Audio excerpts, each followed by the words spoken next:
Hello दोस्तों, आज हम लोग जीके एंड जीएस के बहुत महत्वपूर्ण क्वेश्चंस लेके जुड़ गए हैं।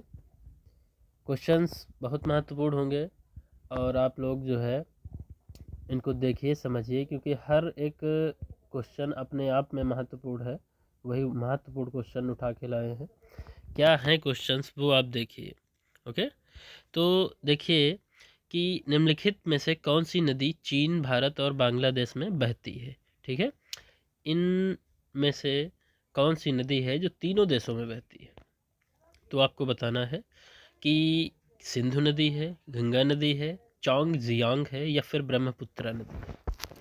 तो आप लोगों को पता होगा, क्या पता होगा कि जो ये नदी है गंगा नदी कहाँ से जाती है, आप लोगों को पता ही है। सिंधु नदी कहाँ से जाती है भी आपको पता है। अगर हम दिखाने का प्रयास करें आपको, तो ये कुछ मैप इस टाइप का है, ड्रा किया है। अब इसमें ये जो पोर्शन है ये, ठीक है, यहाँ से ब्रह्मपुत्रा निकलती है। अब ब्रह्मपुत्रा ये होती हुई यहाँ से होती हुई इस टाइप से, और ये बंगाल की खाड़ी में गिर जाती है।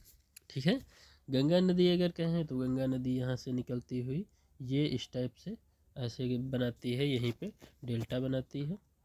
सिंधु नदी की बात करें तो सिंधु नदी इस टाइप में जाती है पाकिस्तान होते हुए, है ना, ये सिंधु नदी है। ठीक है, ये आपकी गंगा नदी है,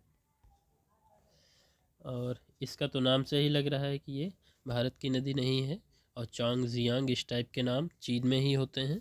ठीक है, तो चीन आपका इस यहाँ पे है ना।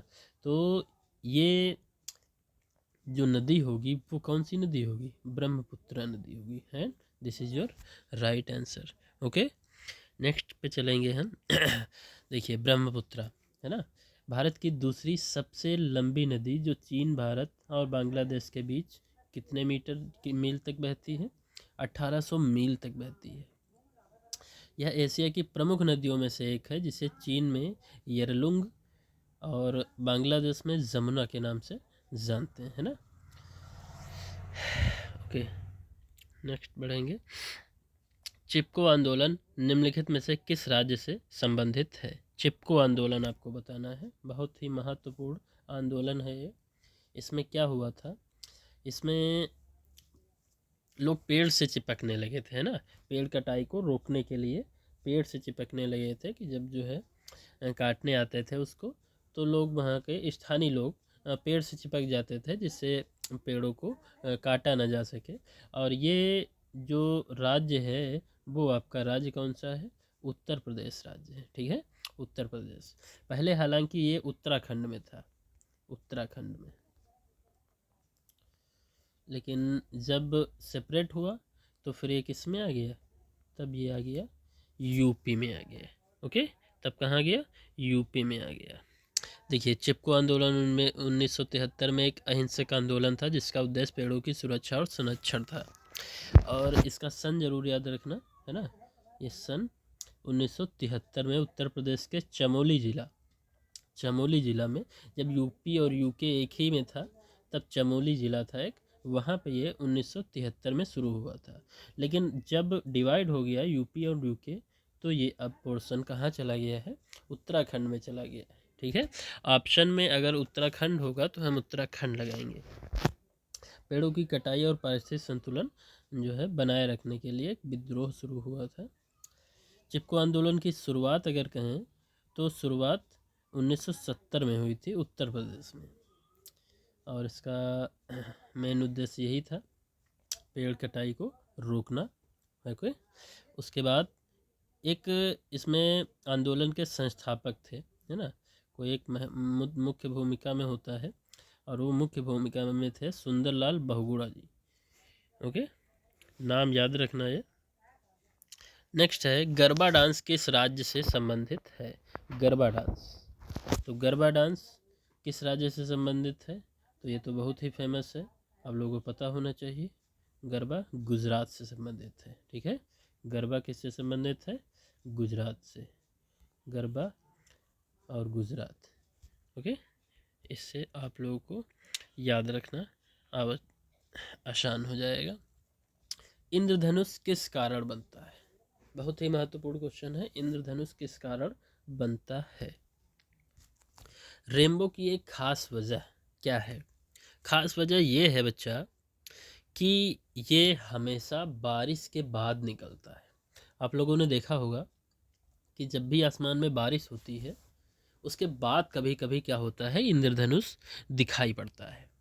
तो बारिश का और इससे क्या कनेक्शन है वो चीज़ जो है आपको समझनी चाहिए।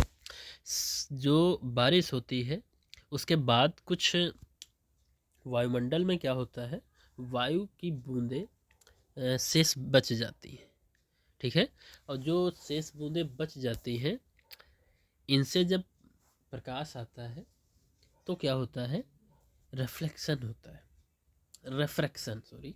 तो रिफ्रैक्शन जब होता है उसके बाद ही साथ में रिफ्रैक्शन तो होता ही है, उसके बावजूद इसमें वर्ण विक्षेपण होता है ना, डिस्पर्सन जिसको बोलते हैं, डिस्पर्सन की जो बूंद होती है वो प्रिज्म का काम करती है ना। और आप लोगों को पता होगा जब प्रकाश प्रिज्म से गुजरता है तो 7 अलग अलग रंगों में विभक्त हो जाता है। सेम प्रोसेस यहाँ पर होता है। जो बूंद है वो एक प्रिज्म का कार्य करती है और यहाँ से जब प्रकाश जो है निकलता है तो 7 रंगों में विभक्त हो जाता है। और इसको वर्ण विक्षेपण और अपवर्तन दो चीज़ें इनमें घटित होती हैं। और ये हमेशा इसीलिए ये हमेशा कब होता है, इसीलिए ये हमेशा होता है बारिश के बाद, है ना। बारिश में जो बूंदें बच जाती हैं शेष, जब लाइट यहाँ से जाती है तो ये वर्ण विक्षेपण होता है, इसका डिस्पर्सन होता है, ये अलग अलग विभक्त हो जाती है। इसको बोलते हैं वर्ण विक्षेपण, है ना। क्या बोलते हैं, वर्ण विक्षेपण। ये लाइट है, ओके। ये चीज़ आगे बात करेंगे हम नेक्स्ट क्वेश्चन की। Sardar Sarovar dam is located in which river? Okay, तो बताइए किस नदी पे है बच्चों। ये सरदार सरोवर डैम, जो सरदार सरोवर बांध होता है वो डैम को बांध बोलते हैं ना। बांध, बांध मतलब ऊंचा बांध, जल रोकने के लिए बनाया जाता है। तो सरदार सरोवर बांध कहाँ पे है? ये नर्मदा नदी के ऊपर बनाया गया है। नर्मदा नदी गुजरात, है ना। नर्मदा नदी गुजरात में है और उस नदी पे ये बनाया गया है। नेक्स्ट क्वेश्चन देखेंगे। What is the scientific name of domestic fly? What is the scientific name of domestic fly? Domestic fly मतलब होता है घरेलू मक्खी। क्या होता है? घरेलू मक्खी, ठीक है ना, घरेलू मक्खी। तो इसका आपको वैज्ञानिक नाम बताना है। घरेलू मक्खी का वैज्ञानिक नाम क्या होता है वो बताना है आपको। क्या होता है भैया? तो इसका नाम होता है मोस्का डोमेस्टिका। नाम से ही लग रहा है डोमेस्टिक इसमें आया भी हुआ है ना। Mosca domestica, okay. हाँ, नेक्स्ट की बात करें तो इसमें दूसरा नाम भी आप देख लीजिए किसका है। दूसरा नाम है राना टिग्रीना। ये तो आपको पता ही होगा। ये किसका है? ये है फ्रॉग का, ठीक है। किसका है? फ्रॉग, मेढक। पावो क्रिस्टेटस, और ये है आपका मोर, ठीक है। और पैंथियन लियो, तो ये किसका है? ये है शेर का, ठीक है। ये शेर का है। ये किसका है? ये डोमेस्टिक फ्लाई है, घरेलू मक्खी, घरेलू मक्खी, ठीक है। This is your right answer, okay. Next की ओर बढ़ेंगे हम। Question number 7, name the longest road tunnel in India. सबसे बड़ी रोड सुरंग, है ना, रोड पे सुरंग, टनल कौन सी है वो आपको बताना है।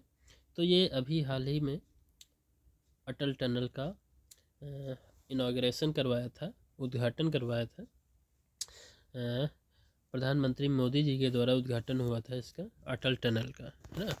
ये एचपी में है, हिमाचल प्रदेश में। एचपी में है, हिमाचल प्रदेश में, रोहतांग दर्रे के नीचे बनाई गई है।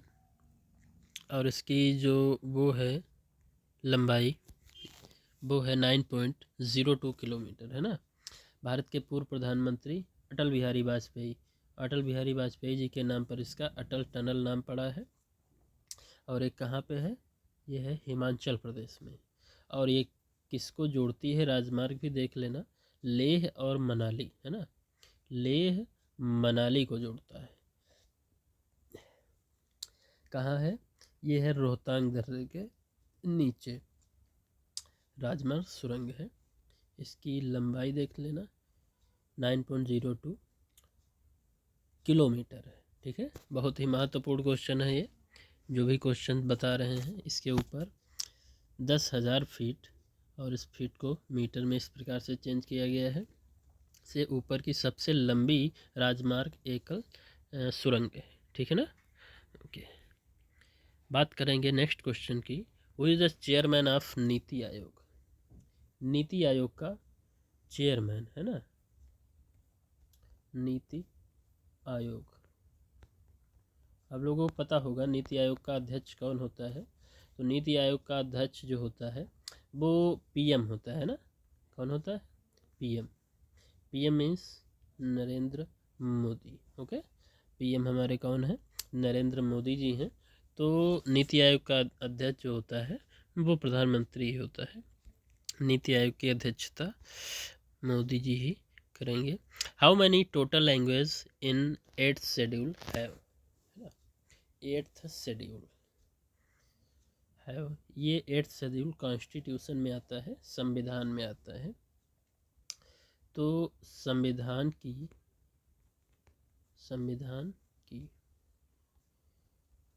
8वीं अनुसूची है ना, 8th शेड्यूल 8वीं अनुसूची, इसमें आपको बताना है लैंग्वेज कितनी है। संविधान की 8वीं अनुसूची में लैंग्वेज आपको बतानी है, कितनी है बच्चा। तो ये दिस इज राइट आंसर 22 है। कितनी है, 22। ओके, 22 कौन कौन सी हैं वो भी हम लोग देखेंगे। 8th schedule constitution contains 22 languages, है ना। आसामी, बंगाली, गुजराती, हिंदी भी है उसमें, कन्नड़, कश्मीरी, कंकड़ी, मलयालम, मणिपुरी, मराठी, नेपाली, उड़िया, पंजाबी, संस्कृत, सिंधी, तमिल, तेलुगु, उर्दू, बोडो, संथाली, मैथिली और डोगरी। ठीक है, ये 22 लैंग्वेजेस हैं 8वीं अनुसूची में। ठीक है, अब अनुसूचियाँ हैं कुल कितनी, कुल अनुसूची हैं 12। भारतीय संविधान जो है कॉन्स्टिट्यूशन, उसमें 12 अनुसूची हैं और 22 भाग हैं, है ना। 22 भागों में 12 अनुसूचियाँ हैं और उसमें 395 अनुच्छेद हैं, 395 अनुच्छेद। ठीक है, इतने जो है अनुच्छेद हैं आपके संविधान में। ये चीज़ याद रखना, काफ़ी महत्वपूर्ण है ये चीज़। ठीक है, इसको नोट कर लेना कितने अनुच्छेद हैं। आगे बढ़ेंगे इसी क्रम में। Question number 10, who is the WHO chief chairman, है ना। WHO का चीफ चेयरमैन कौन है ये आपको बताना है। चीफ चेयरमैन, है ना, मुख्य अध्यक्ष कौन है ये आपको बताना है। तो Tedros Adhanom, doctor Harshvardhan, David Malpass या फिर जस्टिन ट्रूडेउ। तो मैं बता दूं आपको, इसका जो चीफ है वो है टेड्रोस अधनोम, है ना, टेड्रोस अधनोम। ये इसके चीफ चेयरमैन है, मुख्य अध्यक्ष है WHO के। ठीक है, हाँ, चीफ चेयरमैन, मुख्य अध्यक्ष। उसके बाद बात करेंगे टेड्रोस अधनोम, ये जो है इसके बारे में। हेडक्वार्टर इसका कहाँ पे है, हेडक्वार्टर जेनेवा है, जेनेवा स्विट्जरलैंड में फाउंडेड। इसकी स्थापना कब हुई थी, 7 अप्रैल 1948 में इसकी स्थापना हुई थी। ठीक है, ये कुछ महत्वपूर्ण चीज़ें थी इसके बारे में। आगे बढ़ेंगे।